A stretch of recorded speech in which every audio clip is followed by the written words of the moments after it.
Questions and doubts are a common and necessary part of every journey.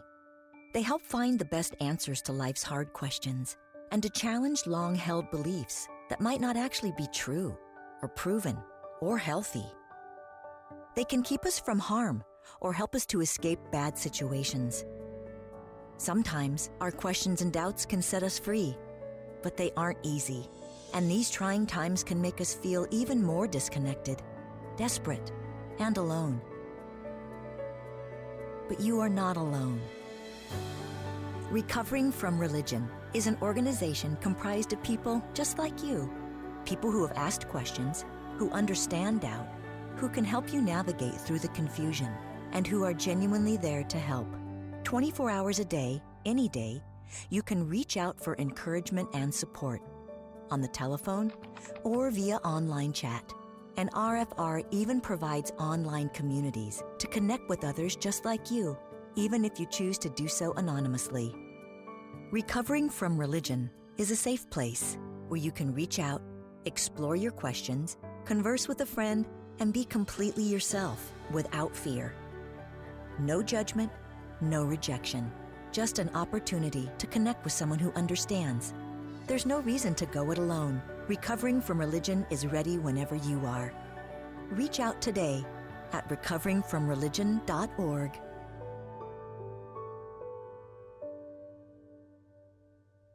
Welcome everyone to another session of RfRx. I am Amaya Perez, your host. I'm also the online programming director, and I'm here with the amazing Eric Wells, the support group director. So Eric, how are you doing?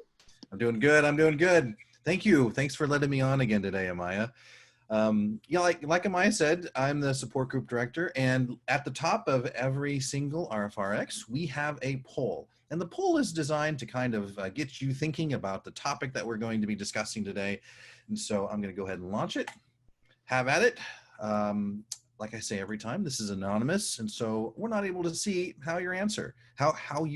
So feel free to answer honestly. Amaya, what are we doing here? What is RfRx all about?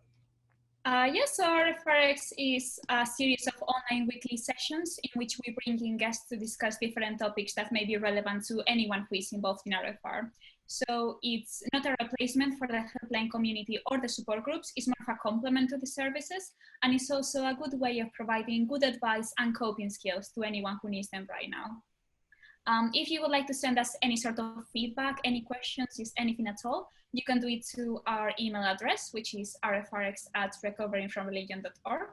And if you want to see any of our previous RfRx sessions, you will find absolutely all of them in our YouTube channel, youtube.com/recoveringfromreligion. And of course, if you're watching this on YouTube, every link that we mentioned will be in the description down below. But as I said, if you have any questions, any additional questions, just send us an email and we'll happily answer. So now let's jump to the mission statement of RfR, and that is that we offer hope, healing, and support to those who are struggling with issues of religion and non-belief. So Eric, do you want to start explaining how we offer hope? You bet I do. I'm glad you asked. We offer hope in two different ways.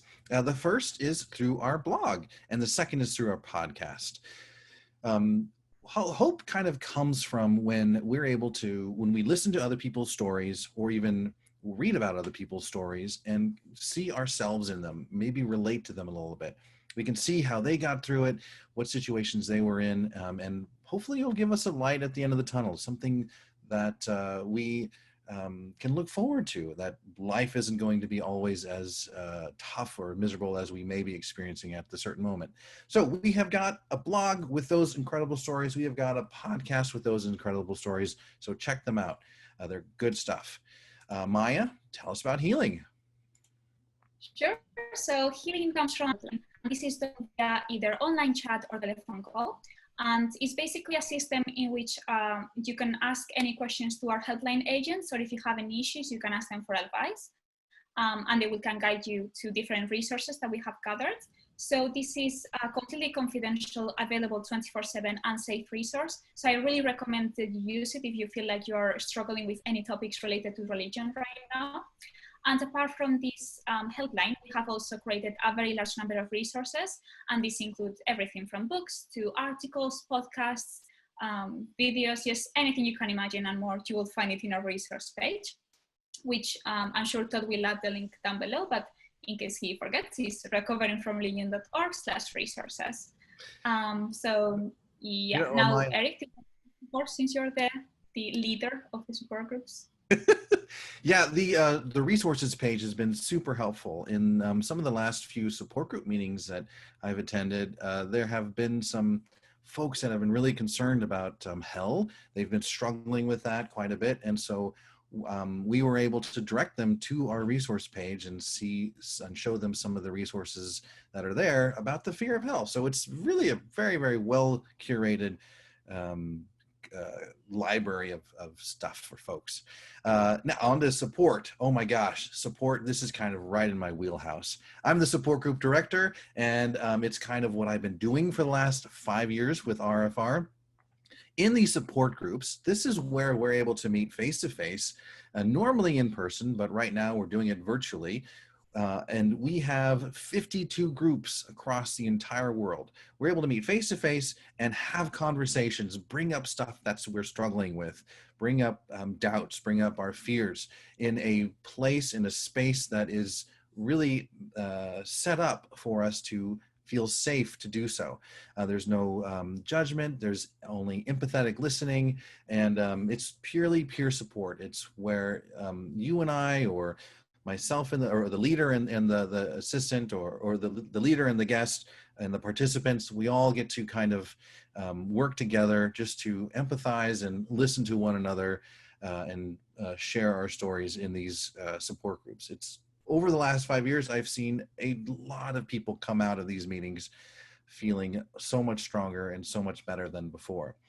In addition to that, when peer support isn't enough, like peer support in the form of the helpline community or peer support in the form of the support group meetings, when peer support isn't enough, we have a resource for folks to take a look and see if there is a secular therapist nearby them. And that's simply enough called the Secular Therapy Project.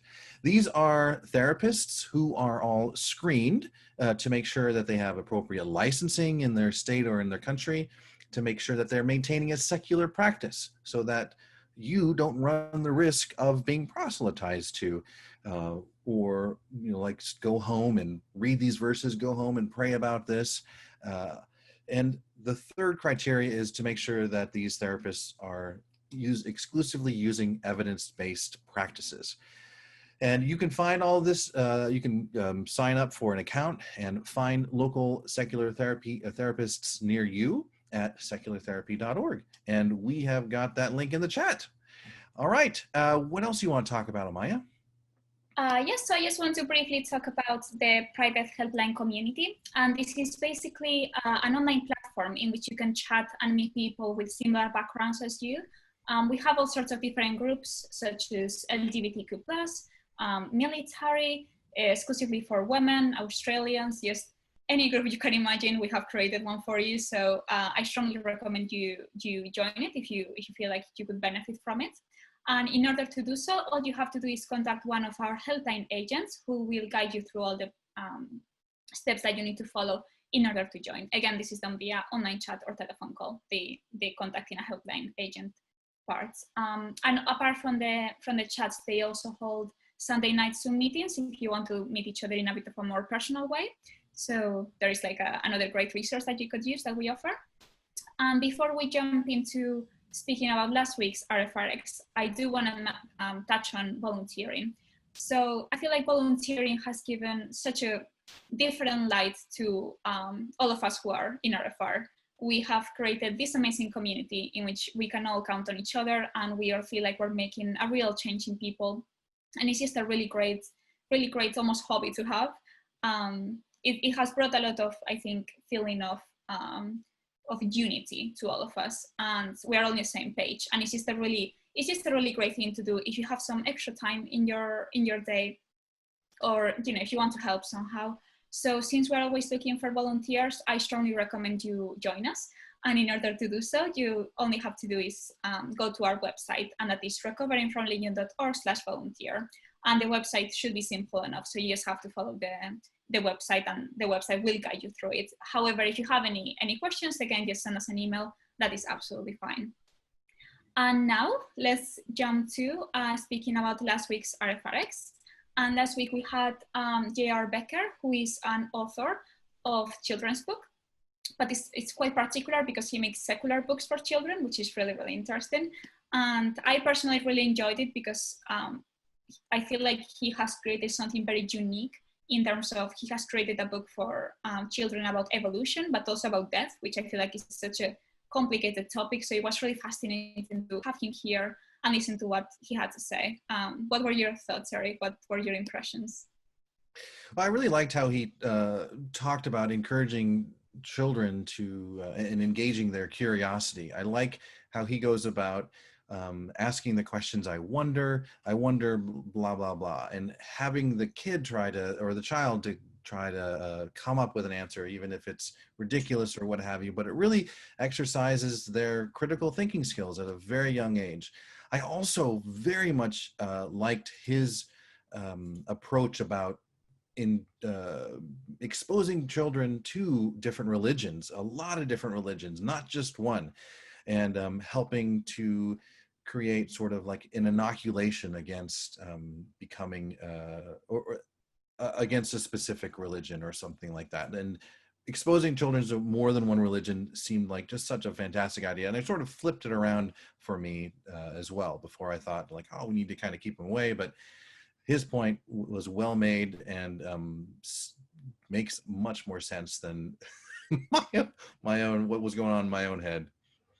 Yeah, no, I totally agree. I have never thought of, let's bring my kids to my super religious, uncle. I don't have one, but imagine that with it. Like I will never think of that, but it really brought like a new light in terms of you don't have to overprotect your children. Like they can explore different ideas, and just because they spend one evening with a super religious person doesn't mean that they're going to join a cult. Like there's a step. So yeah, I really appreciated having there, to be honest. It was really fantastic. Yeah. Well, let me go over the meeting format for those of you who are new. We're going to have a discussion with our guest for about an hour or so. And during that discussion, you may have some questions that are just burning and you've got to ask them. And we encourage you to write those in the chat. And during the second part of our evening here, we will be having a Q&A session. So the questions that you ask will then be asked in this Q&A session. After that, we're going to hear from our illustrious Dr. Darrel Ray, the founder and president of Recovering from Religion. I'm looking forward to the minute and a half that he has and what he's going to say. And then finally, after that, we're going to shut the recording off and open up the lines, and everybody's going to get a chance to speak and ask questions and just hang out. This has become a very popular time for the folks who join us here in Zoom, where we just hang out for as long as we need, as long as we want, and the conversation just goes and goes and goes. It's a fantastic time. Very, very good time. So why don't you, Amaya, introduce our guest? It'll be my pleasure. So today's guest is Chris Johnson. His pronouns are he and him.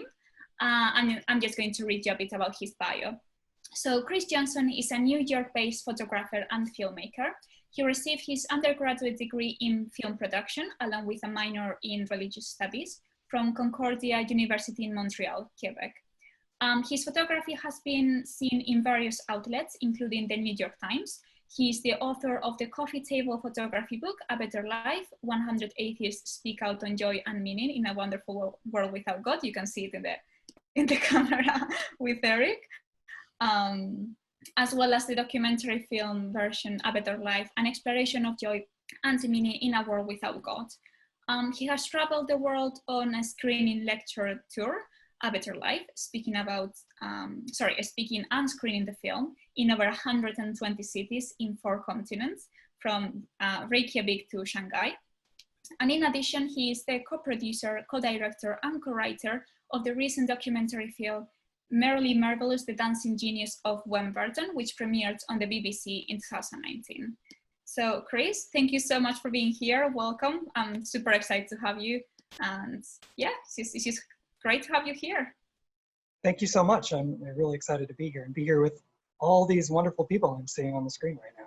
This is great. And you know what we can do now is add the award-winning documentary Merely Marvelous, can't we? Oh, that's right. We won an award at a film festival yesterday. It's very exciting. Congratulations. Thank you. Well, Chris, welcome. And many people here know who you are, but I would suspect most of them don't. Why don't you tell us a little bit about yourself?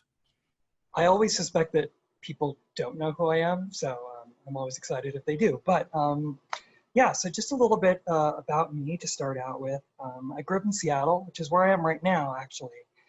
Because of the whole COVID stuff, I'm in Seattle. I grew up here in the 80s, you know, Seattle in the 80s, a very liberal place to grow up. My parents raised me and my brother, I have one brother, in a very non-religious way. I mean, my dad's a liberal Christian, very liberal, but raised us really without any religion. I remember, I think when I was about 4 or 5 years old, I got a children's Bible from, I guess, some family member. I don't even remember who it was from, but I got one for Christmas. And I remember asking my dad where the dinosaurs fit into the whole narrative, right? So even at that age, I was skeptical of religion. But I didn't really know a whole lot about it or really think that much of it. My mom is not religious at all. My parents divorced when I was 11 or 12. And so I just kind of went through life here in Seattle, graduated high school, moved to Montreal, where I went to university. I went to Concordia University, film production major. And while I was there, just out of pure interest, I took some religion courses. And, you know, just because I found them interesting. And the first religion course I took actually was a course on religion and sex. And it was fascinating. I had no idea kind of the history of religion and sex and kind of how different religions look at sex and kind of sexual representation within religions and all this stuff. It was just fascinating. So I just took more courses on religion. And I ended up minoring in religious studies because I just taken all these courses because of how interesting it was to me. And also around this time, it was, you know, 2004, 2005, I graduated in 2005. And that was also around the time the whole new atheist movement really kind of came into fruition, right? And so it really got me thinking like, okay, well, I wasn't really religious, but, you know, where do I fit into this whole kind of religion question? Mm-hmm. Here's this whole atheism thing. It's really kind of starting right now. And so I kind of, I read The God Delusion when it came out and Sam Harris's The End of Faith and really kind of jumped on the whole atheism thing because the timing just worked out right at that moment. So, so yeah, that's kind of where I started from there. I then moved to New York and started working various jobs when I moved to New York, did kind of the struggling artist thing.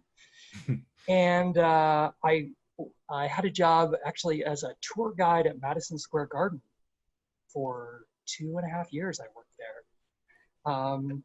Madison Square Garden needs a tour guide? They have a number of them, yeah.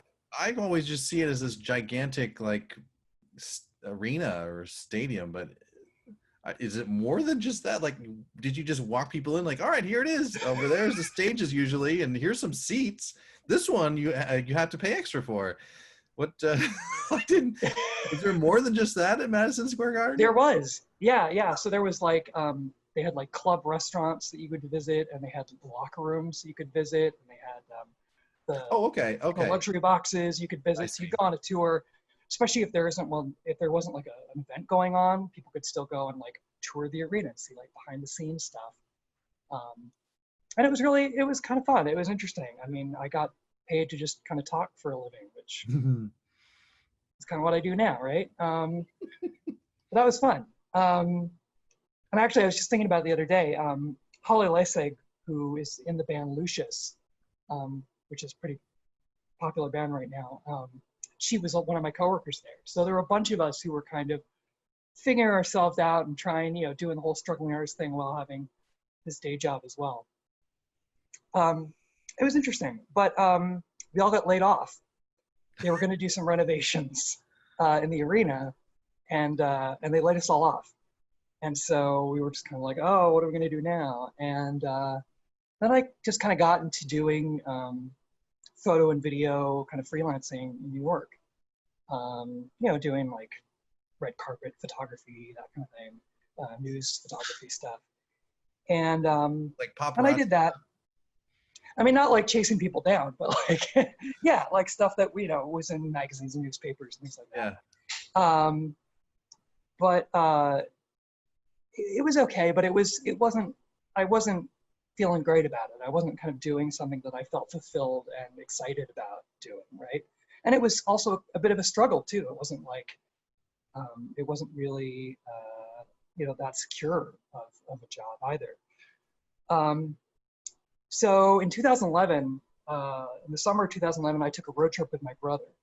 We traveled across the United States, actually kind of did a big triangle. We started in San Antonio, where he was living at the time, drove up to Seattle, and then across up to British Columbia, across Canada, down to New York, and then down the East Coast to Florida, and then across back to Texas again.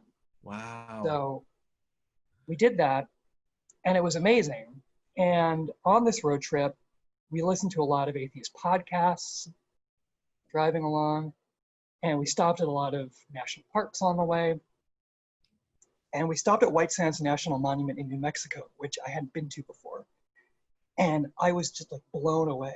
It was the most incredible place I'd ever been, because it was just these incredible sand dunes. And that's all you'd see, just surrounded by these sand dunes that were just pure white. It was like snow, but it was sand, right? And you just see these dunes going on, stretching off into the distance, and then mountains. And it was incredible.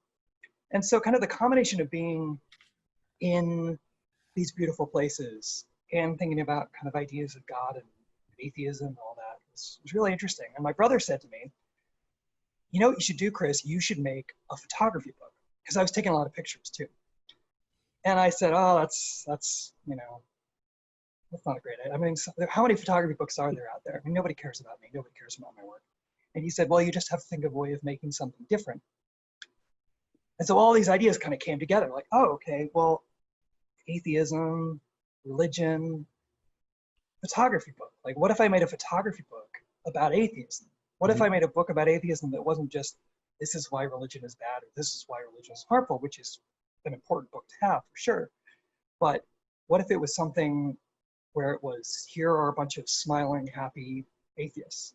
Here's atheists talking about how they can live a life without God that has meaning and purpose. Here are these people who are having these conversations, and you can kind of peer into their lives through these photographs of representing their life through pictures. And I thought, wow, this is a really great idea. And I thought for sure someone had already done it. You know, you always have an idea and you always think, oh, this is a great idea. And then you look and someone's already done it. And I remember actually that when I got home, I checked.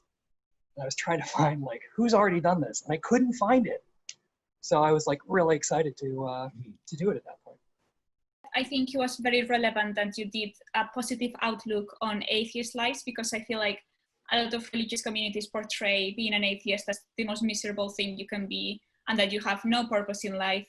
You are going to be sad, you're going to be depressed, you're going to be falling into nihilism. You know, there's no God, there's no meaning, no anything. And I feel like it was something that I think was very needed to maybe a few religious people, or not, I mean, ex-religious people who are still like in the closet of belief, who are trying to come out, but were scared of being depressed and getting, you know, mental health issues and not finding purpose in life. So I think that was a really great initiative. I think also showing the community and the diversity of atheists, because I think a lot of people just think of atheism as kind of the old white college professor sitting in the ivory tower, right? People associate that with atheism. And so kind of showing a diverse and rich community of people, I think was really important as well. And that was one of the kind of missions that I had in doing this. What were some of the other points that you wanted to make in writing this book? Like, how would you define his purpose?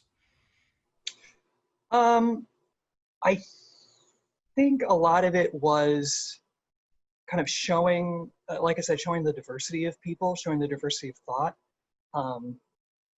putting a positive face on atheism, because I think a lot of what we do, and rightly so, is pushing back against religion that we see as harmful, right? And I think there's definitely a lot of validity to that. I think that's an important role, but I think a lot of what we were missing was kind of the flip side of that. Like, okay, you take all that away, and what are we left with? What do we have to hold up as our own? How do we see the world, right? Right. That's not just, this is what we are against. And I think there's, for me, a lot of what came out of that was this idea of freedom and responsibility, right? Like, so we have this immense amount of freedom to kind of create our own lives, right? To decide what's important to us. It's not dictated from on high. But also there's a lot of responsibility that comes with that. It's up to us then, right? Like, there's freedom that, oh, it's up to us, which is great, but also, oh, it's up to us, because it's all on me now, right? But it's again all on us, because we have this rich community of people that we can draw from with ideas and resources and support, which is exactly what this organization does, which I love. That's fantastic. We had a talk with Daniel Lasusa, who is a philosopher, who talked a bit about what you just said, having to bear the weight of creating your own meaning, and how challenging that can be for not just someone who is ex-religious, just for any person that has ever lived. Like, that is just like a general theme, I don't know, like a narrative in so many different people, in so many different cultures. So it's definitely a super important conversation to have. And I feel like a photography book is a really creative way of portraying that. So, I mean, I haven't bought your book yet, but I'll definitely do it, and I'm super excited to read it and to enjoy it, obviously. So can you tell us a bit about how was the creation of the book? Like, where did you start from? Because one thing is to have the idea, and then something else is to actually put it into place and actually work on it. Yeah, I mean, it's quite an ordeal going from just the idea to kind of the finished product, right? So the first thing was the money, right? It's going to cost a lot of money to put something like this together, especially a big coffee table photography book. So I didn't really know how to do that. I spent about kind of 6 months, like, just kind of formulating the ideas and thinking about how to do this. And I found Kickstarter. So I ended up doing a Kickstarter to raise the money to do it. And that was the most stressful 2 months of my life, going through that process. But it was rewarding, and actually it ended up succeeding, and it was the second highest grossing publishing project that Kickstarter had done at that time, which I thought, all for a book about atheism, was pretty cool. So I raised the money to do it from the community, which again kind of supports this idea of community, right? Community came together to do it. And it took about, I think, 1.5 years of traveling and interviewing people and just going through the whole process of putting the book together. It was a long, long process putting it together. But I got to meet all these amazing people from different walks of life, people from different backgrounds, people who kind of fit the model of what we think of as atheists, like Richard Dawkins and Dan Dennett, people like that, but also people that, you don't think about when you think of atheism. Alex Honnold, the rock climber, who was featured in Free Solo, I met with him, and Adam Pascal, who's a Broadway singer and actor. All these different people from different walks of life, different religious backgrounds too. I got to meet and have conversations about kind of how they see the world, and kind of try to capture a piece of them for the project. Can you give us a bit, like, a couple of examples of the people you interviewed? Because I feel like one of the parts of RfR is obviously to share the stories of atheists or ex-religious people, so that can have a massive, like, positive impact on other, either religious in the closet or already out of the closet but still trying to figure it out. So can you share I don't know, a couple of anecdotes or stories of the people who you interviewed? Yeah, again, kind of the diversity was really important to me. Kind of, I wanted people from kind of different backgrounds, different walks of life as well. So, Eric mentioned Nick Robertson before, who's a friend of mine in New York, who's an airline pilot, and he's in the book. And we took pictures of him on, not flying, but in his airplane, right? Just talking about his kind of growing up in the South, growing up in a very religious environment, and kind of always wanting to follow his dream of being an airline pilot, and kind of going towards that, and kind of and dealing with this kind of oppressive religious environment around him at the same time. I met so many people, people who had wildly different experiences. One of the things I kind of learned a lot in this project is really kind of how privileged I was to grow up without religion. And it's something I've actually thanked my parents subsequently for, because I met so many people who struggled and had to go through so much to kind of undo the damage that they saw was caused by kind of religious indoctrination growing up. And for me, I had none of that. There was no moment where I had to think, oh, I don't believe in God. Like this is a real struggle for me.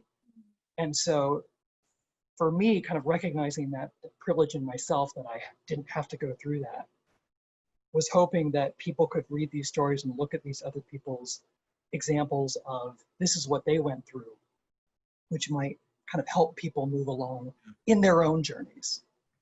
That's how I see them. Yeah, I definitely relate to that. Like one of the things that I have learned in RfR is just how privileged I am, because I was born in a family without any religion. Like they were always very agnostic about it. I heard the word God for the first time when I was like 7 or something, like, later in life. And I just didn't understand the concept of a God or anything. So, and then coming to RfR and listening to all of these, stories about people who were born into this incredibly close-minded, fundamentalist religions, it was just like so eye-opening. So I imagine it must have been fairly similar to you, even if you were born in a religious family, but not in that kind of culty spirit that other religions have. Right. And it's and I use the word privilege intentionally there because it's one of those things that is invisible when you're in it, right? It just looks normal to me, right? And so you just don't see it. It reminds me a lot of, I had this really fascinating conversation with a group of family members, cousins of mine, and the women were talking about all their experiences with catcalling and being, sexually harassed, right? And all the men had no idea this was a thing. They had never experienced it because they don't experience it, right? And so, they were just shocked that this happened all the time. And it's one of those things, it reminds me of that, where it's like, when you don't experience it, you just don't think about it. And so, for me, in creating this project and working on the book and working on the film, just trying to highlight these stories to show, look, this is a rich and diverse group of people out there many of whom have gone through certain experiences to get where they are. And maybe those stories can help people today going through certain things. Mm-hmm. Yeah, that's so important, because atheism is not innocent of, whitewashing and of not portraying any females or anything like that. Like if you look at the biggest atheist names, the majority are white cis men. Like it's just like, so I feel like it's easy to feel like you are not part of that community because you don't see yourself represented in it. So I feel like that was, again, very important part of the work, and so that probably inspired many people to buy your book, because it was a conversation that wasn't existing in that time.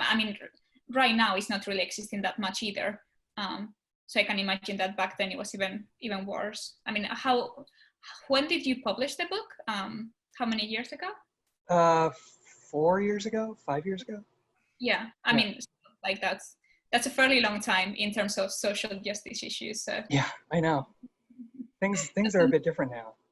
Yeah. And it's another issue of kind of role models too. Like everybody, I would hope, can look at the book and look at people in the book and find people that they can look at in kind of a role model fashion, right? Like look at people who remind them of themselves, and kind of use that as a guide towards bettering their own life. Now, how many people did you include in the book? 100. 100 people. Oh, because that's Yeah. the subtitle, 100 atheists. Yes. Easy number. Amaya is asking all these great questions, and I ask a really dumb one. That's just fantastic. Par for the I'm going course. to confess, I didn't process it was literally 100 atheists, so you're not the only one, Eric. I should point out that I didn't realize how many 100 was until I started doing this. I'm like, oh, like 100 is a lot of people. So. Yeah, looking through the table of contents is just dense with fantastic names and people. So it looked like, reading through the book, it looks like there's two different types of styles here. It seems like folks wrote into you, and also it seems like there was interviews that were conducted. Is that right? Yes. So it's a combination of some were kind of transcribed interviews and some were kind of essays that were written for the book.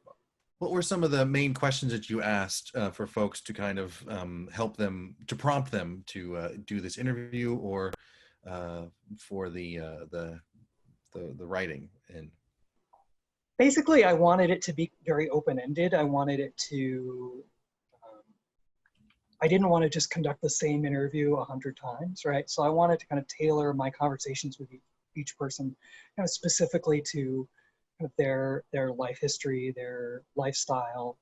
You know, Alex Honnold, for example, you know, we talk a lot about kind of how he sees death and that kind of thing, but also like his religious upbringing and stuff like that too. But you know, I didn't want to just be the same interview for every person, but I did want to kind of talk about similar themes and ideas, you know, talk about these ideas of joy and meaning and purpose in our lives without God. Because I think a lot of people, as we saw in the polls before our chat, a lot of people did and do struggle with those questions. so not only did you write this book, like it is a heavy book. Is it an insult to call it a coffee table book, even though it's like super educational at all? I call it a coffee table book just because Okay. it is so it's heavy and big. And Yeah, the paper is fantastic, and the pictures are just, you took all the pictures, is that right? Am I to understand did. that? Yeah. And they're just so well, this looks incredibly professional. And this is the first book that you've ever written, right? It is, yeah. Yeah, and also my brother was the one who said you should do a photography book. He's a graphic designer, and so he did the layout, and he had never done a book before. And so when he first sent me his like sample prototype, when we were, you know, figuring out what it was going to look like, putting the layout on the pages, I was really worried because I thought, oh no, what am I gonna say if it's really bad, and you know. But literally every sample that he sent ended up being in the book. That's like cool. I couldn't say anything wrong about it. They were just fantastic. So he did a really good job at that too. Now, you didn't go to school to write a book, or didn't major in English literature. How No. were you able to use your film education with this book at all?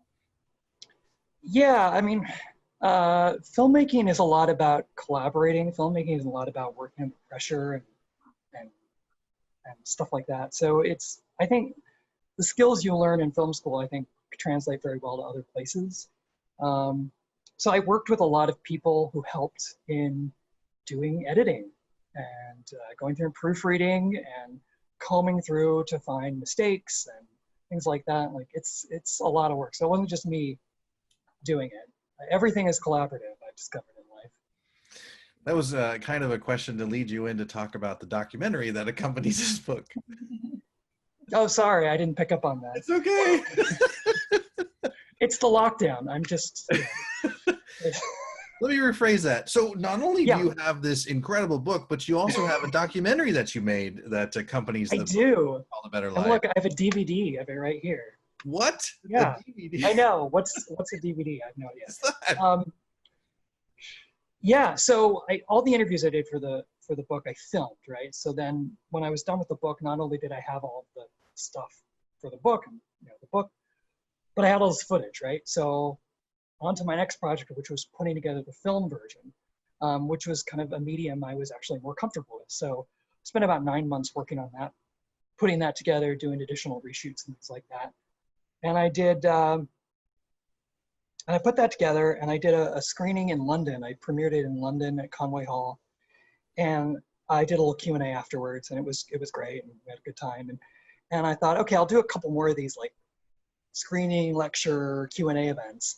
And they just kept going and going and going. And as you said in the intro, I did over 125 of them on 6 continents. I forgot to add the additional 2, but it ended up being 6 continents total, in 17 countries, I think. Wow. Well, we need to somehow get you to screen it on at McMurdo Station in Antarctica, and then you can kind of round out the continents. I know I really want to do. It's actually something I want to do at some point in my life, but yeah. So but it was rewarding just going out and seeing, you know, not just doing something that's kind of theoretical and making a film, but going out and seeing people experience the film at the same time is really rewarding as well. Did you just screen it in theaters or halls like the Conway Hall, or what was that experience like?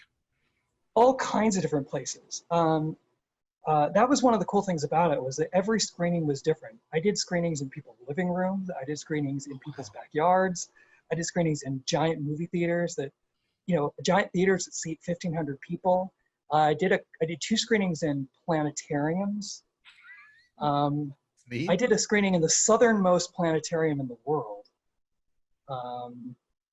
All kinds of, I mean, just that was one thing that was cool about it, was every event was different and unique. How did people, so people just kind of reached out to you and say, hey, we would love for you to do a screening here. Can you come and, is that kind of how it worked? Sometimes it was a combination of that, but also me reaching out to organizations and groups. Yeah. So I tried to organize things in terms of like tours as much as possible, because that cuts down on the cost. Sure. If you're doing a lot of kind of round trips to various places, it takes more time and it also is more expensive. So I really wanted to cut down on the cost of it. So I would try to do like a Midwest tour all kind of in one go. I remember I did once where I did like 6 screenings in 6 days, where I would do, I think that was the Midwest, where I just do kind of a screening, spend the night, fly somewhere else, do a screening, fly somewhere else, do a screening. And I would just go kind of 6 in a row there. Didn't you end up sick of watching the same thing like over and over again after working so long? Well, that's the other thing that was fun about it, is that I would never watch it. I would always set a timer on my phone and then go do something else while the movie was playing, while everybody else watched it. And so I would do like various things. Like one time I went to go get a haircut.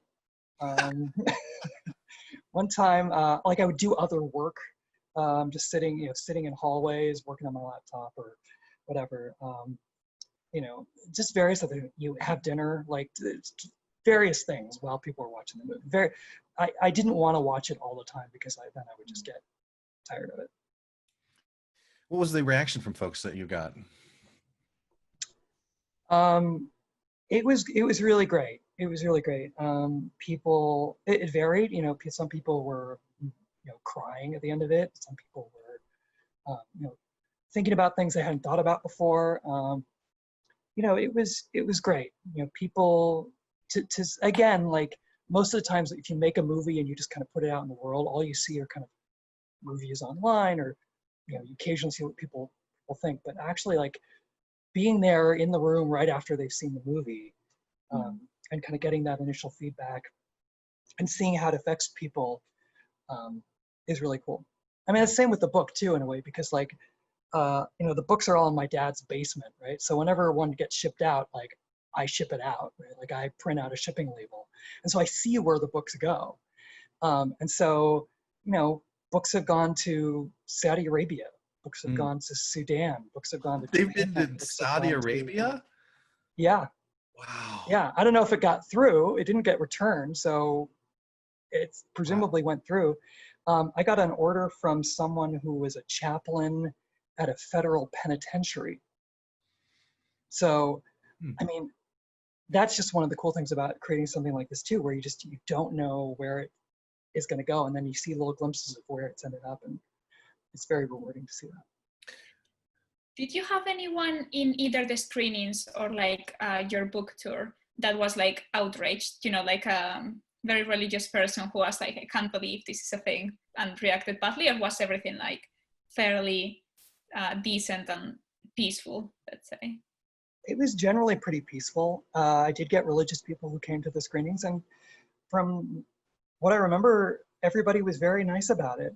I had when I did a screening in Peru, one of the most popular kind of evangelical preachers showed up and was there and was very kind and just said, you know, thank you very much at the end, and left. And I did a screening in Phoenix, and a guy stood up during the Q&A and said, hey, I just want to let you know that I'm Christian. I'm actually a pastor here in Phoenix, and thank you for showing this other side of atheism, because until today, I had no idea.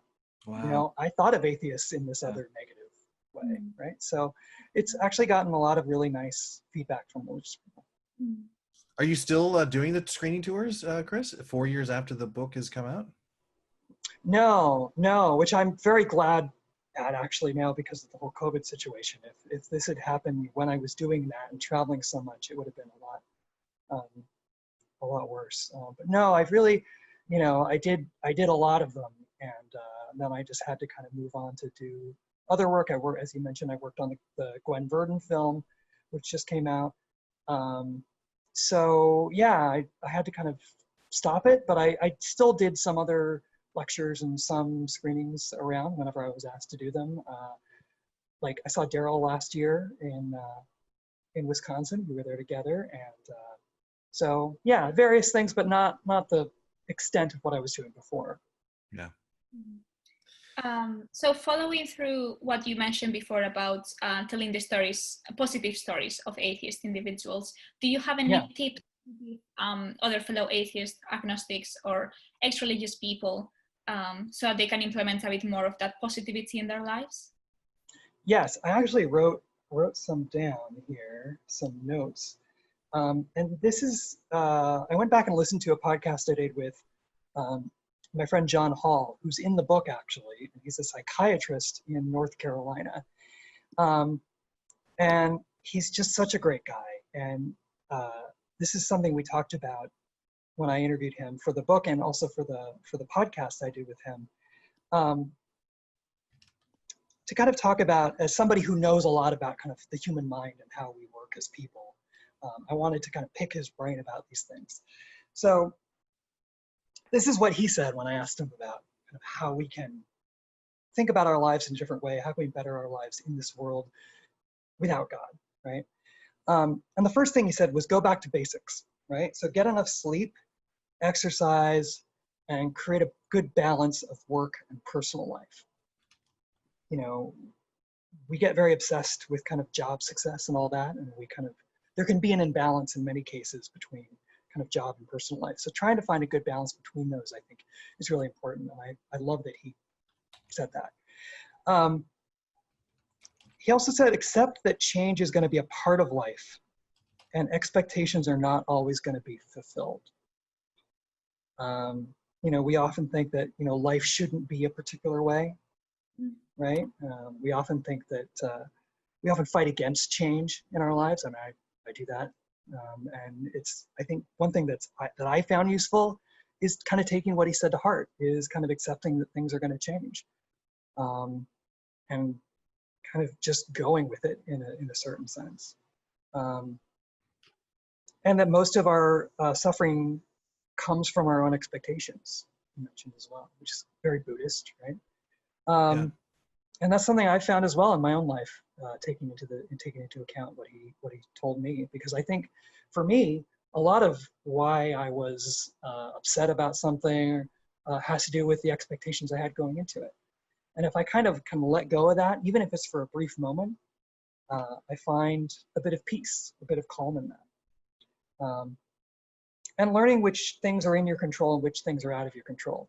And I think part of this comes back to what I talked about before, about kind of the responsibility and freedom aspect of there not being a God, right? Like, there is a lot of freedom in that, right? There's not some kind of overseeing person looking down on us and moving the chess pieces around. And it gives us a lot of freedom, but also it gives us a lot of responsibility in figuring out what things we have the freedom to change, what things I can do to achieve the goals that I want to achieve, I think is very important. And also realizing that life is collaborative, as I mentioned before. Like, that's one thing that I've talked about before, is that kind of nobody does it on their own. I mean, people have said to me, "Oh, Chris, you did this book all by yourself," and it's like, no, I didn't do it all by myself. I can't do anything by myself, right? Like, I rely on all these other people who help, financially back it, who help buy the book, who help me work on the project, who help let me tell their stories. I mean, all these people. It's nobody does anything on their own, truly. Everybody, works with other people. We all work with everybody else. And I think if you think about that kind of more of as a collaborative process, as life more of as a collaborative process of all of us working together, it makes it seem less like we're alone. Yeah, that's something that I fight against quite often, just being kind of like an introvert myself. And I would love to just sort of work on things by myself and not count on other people, because if I make the mistake, then it's all mine. But you're absolutely right. We have to work with other people. And I think that if I have, and even going back to those expectations that you spoke about, if I expect something from somebody and or expect something from myself and it doesn't happen, then that's kind of where some of my suffering comes in a sense, and angst and frustration. I can see that. Well, we're in the book, you have 100 different stories from people, kind of about how they find joy and meaning in their life. What were some of the common threads that you saw that go running through the stories? I think a lot of what we've talked about before about how important community is, how important other people are. I mean, that's probably the big one for me. It's just the importance of family, friends, relationships, community, right? How important that is to everyone's life. That's kind of an idea you see again and again and again, how important those things are. And also just the beauty of creating your own path was kind of a prominent theme too, where these are people who made decisions and thought about things and wanted to achieve particular goals, and you set out to achieve that goal through the help of other people, through the support of other people. And one of the great things about the society we live in now, as troubling as many things are, the fact that we are able to build our own communities in ways we never have been able to before. We're not stuck in communities necessarily simply based on geography. We have people from all over the world who can come together. That was one of the cool things about traveling around the world and meeting with atheist, humanist, free-thinking groups around the world, was that there were these like-minded people. You can go, all the way from Wellington, New Zealand to, Oslo, Norway, and there are like-minded people in both places, all these different places. And you can find these homes all over the world. So we are a rich and diverse community of people who are really there and supporting each other. And I think that alleviates some of the feelings of being alone that a lot of us kind of deal with, especially those people who kind of came out of more oppressive religious environments. Yeah, you're absolutely right in that. When I had my existential crisis, the thing that finally solidified me being comfortable with my own new belief system or my own new worldview system was finding a group of like-minded people. Like, all right, I've come to this conclusion. These other folks have come to this conclusion. We can talk about it safely and securely and use a lot of the same language. That was a huge help in me being able to come out of the depression that this whole crisis sent me into. Yeah, I couldn't agree more with that. Also, I should point out that Eric, you and I know each other because of one of the screenings that I did when you were in Springfield. I Yeah. came out and did a screening there with your organization, and it was wonderful. Yeah, the Springfield Skeptics, they brought you out, and I think you went on to Mississippi after that. Yes. Yeah. And oh man, we had so many people show up, and we had such great feedback afterwards. So I kind of have firsthand knowledge about what these screenings can be like, and what you bring to the screenings as well. And so many people walked out of there feeling uplifted, not only from the books, but from the documentary that we were able to screen in the library. This is one of my greatest memories with the Springfield Skeptics group that is out there in Springfield. It was fun. It was a lot of fun.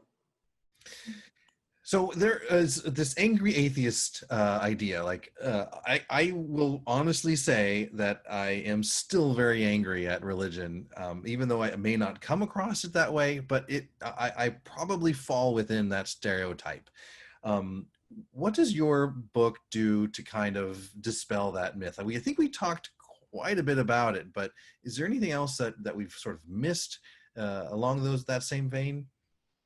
I think part of it is understanding that what I'm trying to do is I'm not trying to invalidate that anger, right? Like I think that anger is important, and I think that it goes back to what I was saying before. I'm privileged not to have that specific anger because I wasn't brought up in that environment.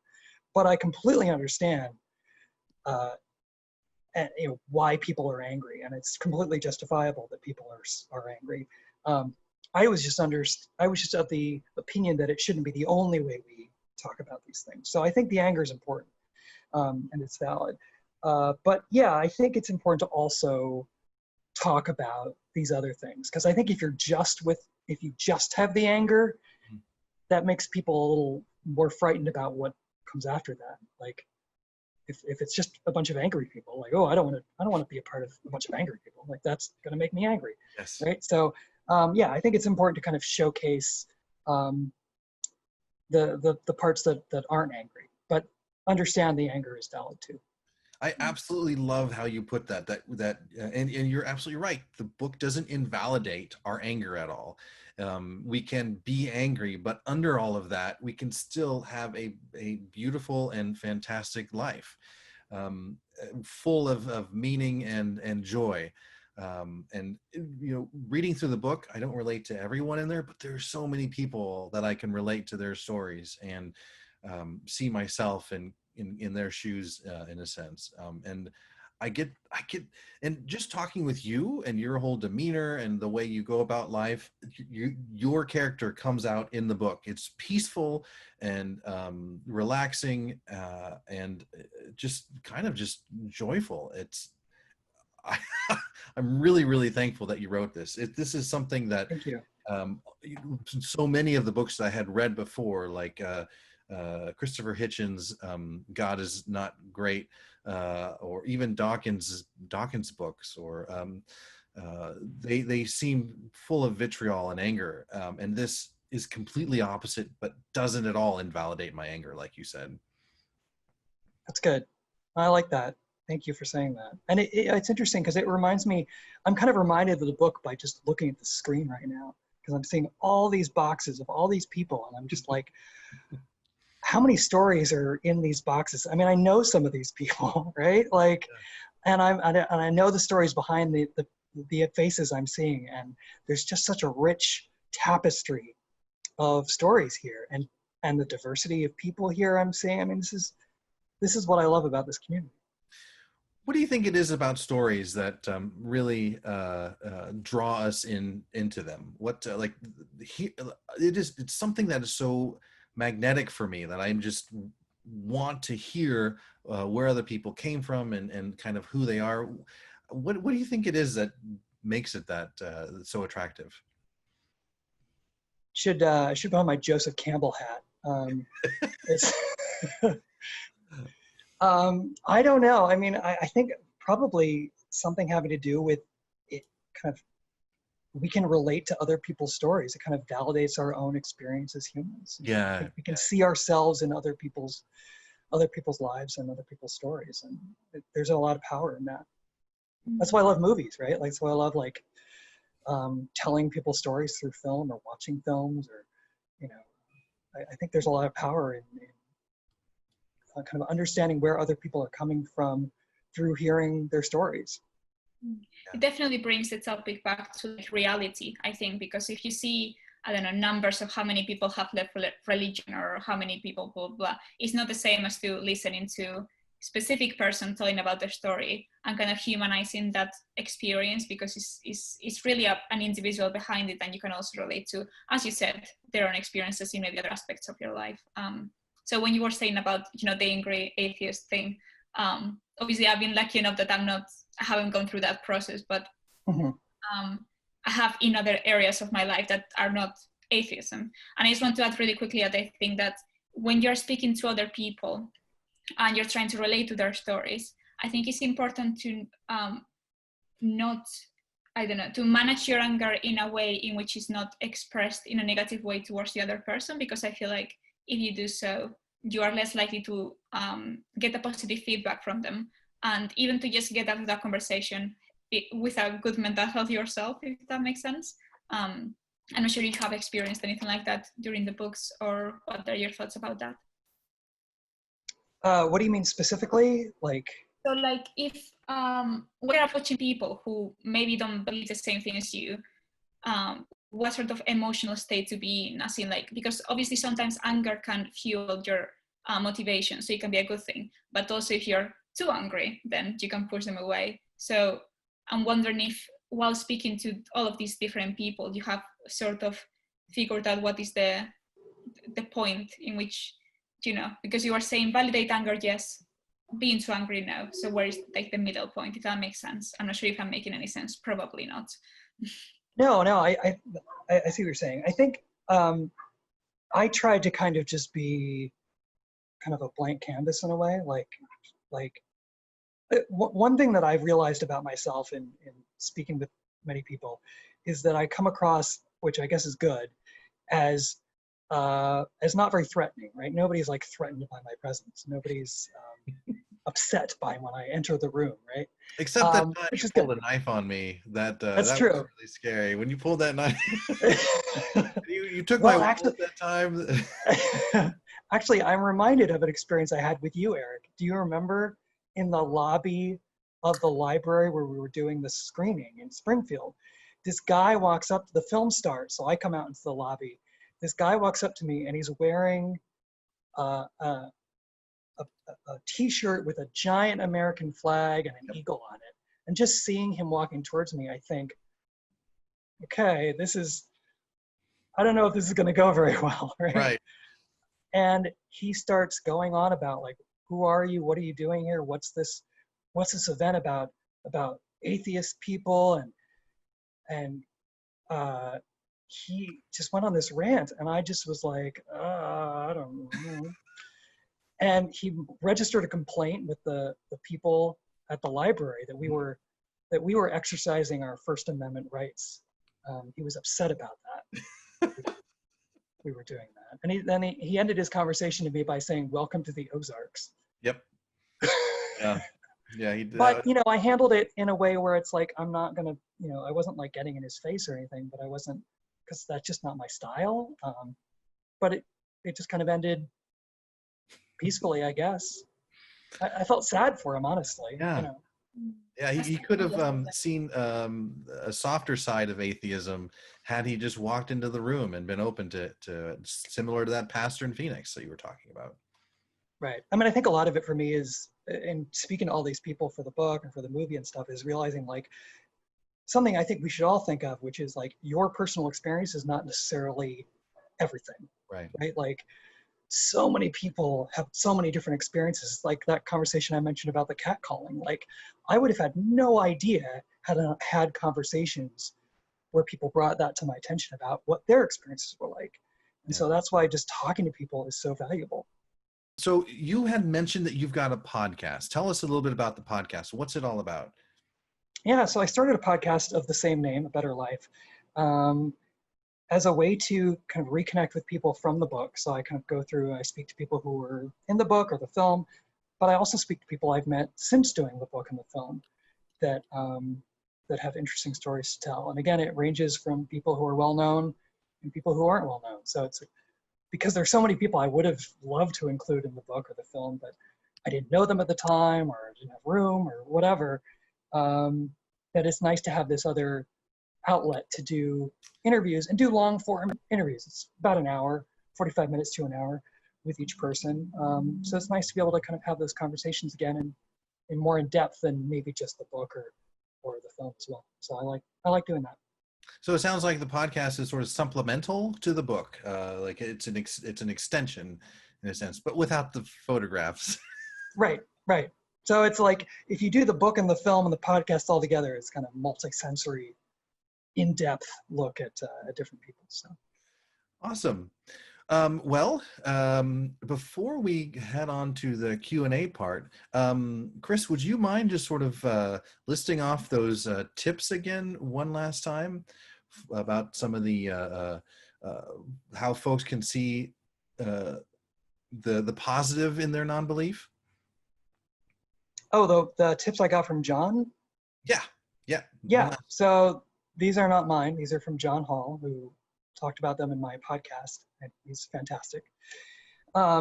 So he said the first thing we talked about was going back to basics. So getting enough sleep, exercise, balance of work and personal life. People get very obsessed with job success. And your job and your personal life can kind of get out of whack in terms of the balance there. So kind of think about those things he mentioned.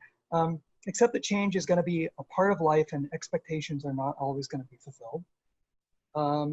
Most of our suffering comes from our own expectations. Learning which things are in your control and which things are out of your control. And the fifth one, which I don't think I mentioned last time, but I'm going to mention it now because it's really important, is most people get joy from helping others. Oh, yeah. So volunteer, donate stuff, do street cleanups, that kind of thing. People, if they found this in studies, that people get more joy from helping other people than helping themselves.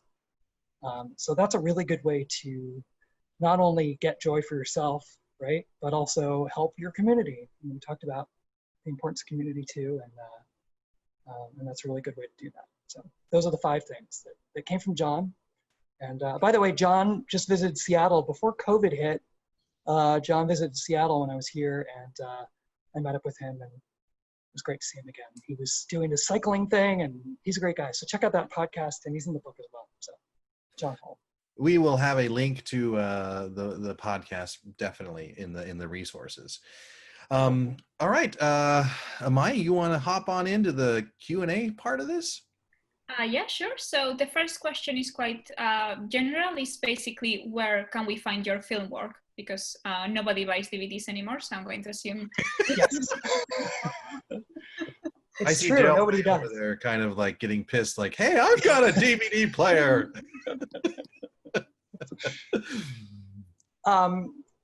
My website is, I'm really bad at selling my stuff. Like, I'm always like, oh, you can buy my book if you want to. Like, I'm not a good showman for that. But yeah, my book is available at my website, which is theatheistbook.com, which I love the URL I got. Theatheistbook.com. You can also get the film there. When you buy the book, you get the download of the film for free. So it's all kind of a package deal. So you can you can buy the book, and if we wanted to, we could buy the DVD also at Atheist Book. You can buy the DVD if you really want to. Yes. All right, cool. But you have more films out, don't you? More than just A Better Life. Better, yeah. Well, the only one that's out now is the Gwen Verdon film, Merely Marvelous: The Dancing Genius of Gwen Verdon. It was on the BBC this past year. It's now on Amazon, that film that I co-directed and wrote. That's on Amazon Video, so you can find that one there. That's a lot What of is it about? Like a brief overview of what it's about. That film is about Broadway dancer Gwen Verdon, who overcame childhood rickets and being a teenage mother in the 1940s to become kind of the greatest dancer in Broadway history, and kind of this well-known triple threat in theater and film. She was married to Bob Fosse, a famous choreographer. So there was a recent miniseries on FX last year called Fosse Verdon, which explored which a fictional series which explored their relationship and life. But this is a documentary kind of about her and her life from people who know her and her son, and all these people. So it was a lot of fun putting that together. Awesome. Now we've got another question here. Does your book touch on community, or does it more focus on the individuals? Can I give kind of a weasel out answer, which I think is both? Because I think it's true. I think it does. Let me guess. Like you're gonna have to buy the book to find out. No, not even that. No, I think it highlights individuals, but also shows the importance of community. I think so many people talk about the importance of community and family and friends and support. So I think it's both. I don't think it's one or the other. I think it kind of highlights both of those issues. Yeah, I would agree. And it's just, it really does talk about how important community is for the folks who are in this, the 100 atheists in here. Absolutely. Do you have any tips on engaging positively with people that that may not like you? Like you mentioned that a little bit in our own interaction at the library in Springfield, but do you have? Are you saying that there are people out there who don't like me, Eric? It is really hard for me to believe, because like you are one hell of a guy, but there may very well be some people out there, especially if you're welcomed to the Ozarks. Yeah, I know. Yeah. We got a great story out of it. I think a lot of it is just not coming off as threatening. I mean, just listening. I do a lot of that. But I don't really know what to say other than just being kind of open and talking to people, and not just kind of yelling at people, I suppose. I mean, that's kind of what I do. But I'm not an expert on kind of de-escalation or anything like that. So that's just kind of how I approach things. But part of that could just be that that's kind of how I am naturally. So maybe I have an upper hand in that way. Yeah, you don't come off as taking things personally. And it seems with the interaction I've had with you, you come at things with a sense of curiosity and openness. Like, hey, I want to hear your story. I want to talk to you. I'm glad you're here.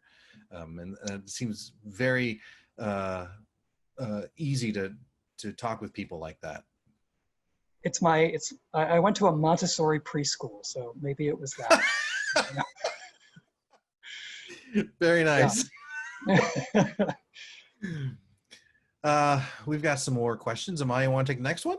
Yeah, sure. So there's someone who is asking about mortality and how we can face, and I quote, the existential dread of knowing that one day I'm going to die. So I think this is a quite common theme amongst especially atheists. Just how can we deal with our own mortality, knowing that this is the only life we have and there's nothing we can do about it?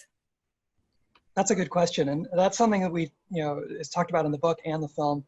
I think that's a really important thing to talk about, because I think that if you think this is the only life you're going to have, like that there's no afterlife, it really does change kind of how you see things. It really does change the priorities that you want to set, right? The things that are important. And so seeing your own mortality, yes, it can be scary. It can be frightening to think like there will be a time when I'm dead. I mean, I don't want to think about that. I don't like thinking that I could, especially, I mean, given the situation we're in now, like COVID, right? Like I know people who've gotten COVID. Fortunately, I don't know anyone, I don't think, who's passed away from COVID yet, but given the stats, I probably will at some point, unfortunately. And so it is hard, but at the same time, I think it's that freedom and responsibility thing, right? So I think it frees you up to live the life you want to live now, because you don't know where things are going to go. And that's not to say that, I think that can be oversimplified in kind of this like live every day as your last day. Like clearly I don't live every day as if it's going to be my last day. That would just be kind of absurd. But kind of just kind of thinking of having a healthy dose of how much time do I have left, kind of in the broad scheme of things. What do I want to accomplish in these number of years that I have, that kind of thing. How do I want to spend my time? What are my priorities? Those kind of things. Taking risks, taking chances, doing things that are scary but could be rewarding if they work out. You know, I think that's kind of how I approach it. Yeah. And then we have one final question. If the folks here buy this book, will you sign it for them? Yes, I will. Absolutely. Awesome. Especially because I'm at the place where the books live. I'm in Seattle where the books live, so it's an easy one to do. Much easier. Yeah. Well, Chris, I can't thank you enough for sitting here with us and talking with us and coming at this so calmly and peacefully. It's just, you seem to exude exactly what you preach, and I love it. I love it. Thank you so much for sitting down and talking with us. Oh, thank you, Eric, and thank you to everybody in this room. I love just seeing all these faces here. Thank you to everyone. Chris, we've got a hangout that happens after we kind of go through this last part. You got a little time to stick around and absolutely. Perfect. Yeah. Amaya, you want to tell us what's coming up? Yeah, sure. So next week we're going to have Janice Selby, who obviously she has been here before. She's amazing. She told us about her story with religion and coming out, and it was just so personal and heartbreaking, but also super hopeful. The perfect mixture, really. It was just amazing. So we had to call her back, and thankfully she said yes. So next week she's going to talk about how to think critically, and how because in religious communities people are often disencouraged to think critically, they can lose that kind of skill during their life. So how to kind of recover that and not be vulnerable to other sorts of organizations or influences that may be bad for you. So I'm thinking, for example, I'm not sure if I'm going to say this right, but multi-labeled like organizations, like things like essential oils and stuff like that. People who sell you like miracles and stuff like that. Oh, MLMs, multi-level organization or multi-level marketing. Exactly, yeah. So yeah, she's going to talk about that. Someone is asking who is again the speaker. So it's Janice Selby. She's been here before. If you want to look her up, she's just amazing. So yeah, that's what we have next week. Eric, you want to close the session? Yeah, so all previous RfRx recordings can be found on our YouTube channel at the youtube.com/recovering from religion. I gotta tell you guys, we are so close to 1,000. I looked earlier today and we were like 916 or so. If we get over that 1,000 subscriber mark, then there's a few more things that are unlocked for us that we're able to do, and it'll really help us out. So if you haven't subscribed yet to the channel, I would encourage you to do that. So we can get to that 1,000 mark. I'm excited to see those 3 zeros. If you have any questions or topic suggestions or inquiries, please send us an email at rfrx@recoveringfromreligion.org. Not only do we have the YouTube channel with all of our RfRx video recordings, as well as a lot of other stories that from RfR volunteers, we also have our blog that's got a ton of fantastic stories and resources, and our podcast. You can find those both at our website, recoveringfromreligion.com .org website, excuse me. Now, at the end of every meeting, we have got a poll. We'd love to have your feedback. It's anonymous, and I'm going to go ahead and launch this. And then next, we get to hear from our fantastic founder and president, Dr. Darrel Ray. If you wouldn't mind unmuting yourself, sir, and regale us with your fantastic words of wisdom. Well, I'll try to live up to that expectation, Eric. First of all, Eric, Chris, thank you so much. I'm glad we've met a few times. I feel I have a good feel for your personality, and it's always fun to to hear you talk. I think I want to say one thing. I think your book didn't just highlight individuals. I'm going to answer the question that was asked earlier. I think your book did more to connect our community than almost any other single book that I've seen out there. I don't think any books actually did that function. So I think what you did was you said, let's normalize atheism, and let's introduce any atheist that looks at this book to other people who look, sound, act, think like me. And you know, that's important because we kind of are tribal people, tribal species, and we want other people that kind of share some of those values. So thank you. I'm sitting here with the book. I was literally, I've looked through it a half a dozen times since I've owned it. And I said, oh, I'm going to walk through this while I listen to Chris talk. And it was fun to do that. I want to also highlight something that happened just yesterday and today. And it has to do with the angst, you know, the fear of death that we've actually had Dave Warnock on here before, dying out loud. But a special person in our community literally has made the decision to die. Ed Brayton, who's been a massively successful and very good blogger with a great legal mind. I'm going to so miss his blog. If you know Ed, or if you know of Ed, or if you want to go to his blog and just maybe put in a word, Ed has had a terminal illness for some time. He's been fighting it. He's decided he's tired of fighting it, and he's just gonna go and he checked himself into hospice, and you know, probably won't be with us more than a couple weeks. So it's sad, but at the same time, it's an amazing model that we're seeing within our own community, that Ed is doing this out loud. Dave Warnock is doing his dying out loud. And we as atheists, I don't want to die. I certainly don't want to die a painful death or anything, but we're not afraid of being honest about it. And that's what I love about what Ed has done just today or yesterday.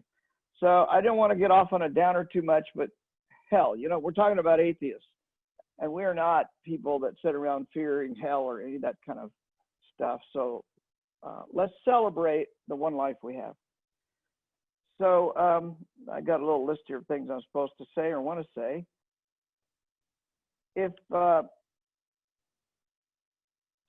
If you have benefited from any of the programs that Recover from Religion has, I hope you will consider donating to us. Because what we do here does cost money, and it costs a hell of a lot more time than money.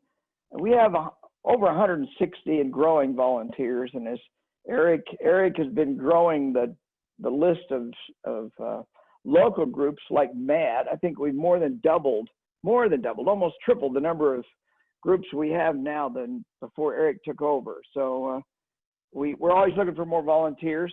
We're looking for people that can step up and pay it forward, if you will. Think about who helped you when you were going through this process. Or if you didn't have anybody to help you, I'm sure you wish you had somebody who was there to listen to you and listen to your story and the stories you could hear of other people. So if you have the financial means, I hope you will donate to us. If you've got the time means, I hope you'll consider volunteering. As you may or may not know, we have lots of different volunteer opportunities, not just running a local group, not just being on the helpline. Amaya is one great example. She started off on the helpline, and now she's the dictator of all things online, and we all bow to her every Monday night. So there you go. All right, Eric, I think that's everything. Did I miss anything you wanted me to say? No, that was fantastic. Really great. Okay, good. All right. Well, this is it. Amaya, you have anything else you want to say for us before we sign off? I just want to say thank you so much to Chris for being here. Just as a reminder, every speaker who comes and every volunteer, of course, we are all doing this for free. So every time a speaker decides to join us, I'm just super grateful, because it's just a few hours of their day that they take because of the pleasure of helping others, I guess. So it's just so amazing, and I feel really privileged to have someone like Chris in the chat. Reach out today at recoveringfromreligion.org.